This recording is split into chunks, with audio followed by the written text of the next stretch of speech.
അപ്പോൾ അതാ ഇതെന്താണെന്ന് മനസ്സിലായോ? ഇതാണ് എഗ് ബജി. നമ്മൾ ബീച്ചിലൊക്കെ പോയിട്ടുണ്ടെങ്കിൽ തൊട്ടടുത്ത് ബീച്ചിൻ്റെ തൊട്ടപ്പുറത്തായിട്ട് ഇങ്ങനെ ഉണ്ടാക്കിയിട്ട് കൊടുക്കുന്നത് കാണാം. നല്ല ചൂടോടുകൂടി കഴിക്കുമ്പോൾ എന്താ ഒരു ടേസ്റ്റ് എന്നാ, അടിപൊളി ടേസ്റ്റ് ആയിരിക്കും കേട്ടോ.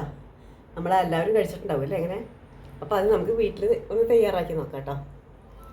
ഇതാ അപ്പം ഞാനിത് ഒരെണ്ണം എടുത്തിട്ടുണ്ട്.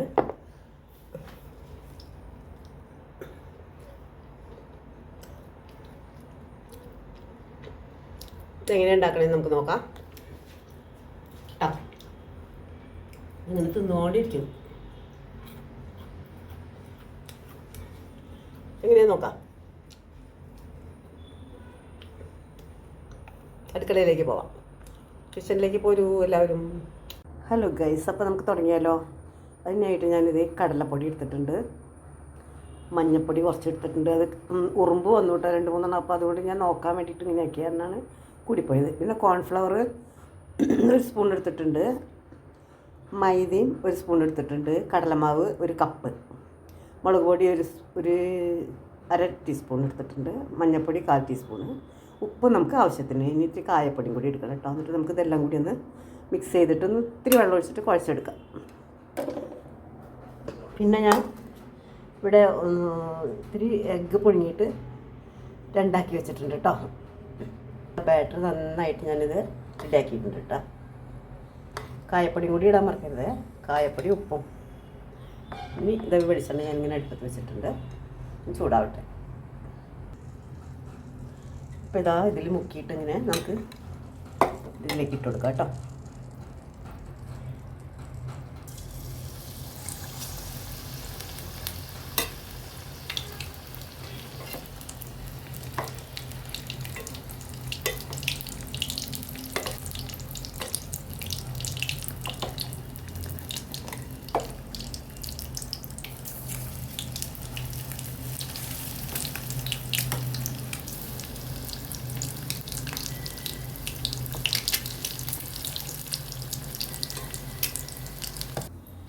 അപ്പോൾ ഇതാ നമ്മുടെ എഗ് ബജി റെഡി ആയിട്ടുണ്ട് കേട്ടോ. എല്ലാവരും ഇതുപോലെ ഒന്ന് ട്രൈ ചെയ്ത് നോക്കണം കേട്ടോ. അടിപൊളി ടേസ്റ്റാണ് കേട്ടോ. വളരെ സിമ്പിളായിട്ട് ഉണ്ടാക്കാൻ കുട്ടികൾക്ക് ഭയങ്കര ഇഷ്ടമാവും. കാരണം വൈകുന്നേരം വരുമ്പോൾ നല്ല ചൂടുള്ള കട്ടൻ ചായയും ഇതും കൂടി കൊടുത്തിട്ടുണ്ടെങ്കിൽ അവർ പെട്ടെന്ന് തന്നെ തീർക്കും. പിന്നെ നമ്മൾ അൽഫാമും അതും ഇതൊന്നും മേടിച്ച് കൊടുക്കരുത്. അതുകൊണ്ട് ഇതുപോലെ ഉണ്ടാക്കുക, എല്ലാവരും കഴിക്കുക. Okay, thanks for watching video. Thank you so much.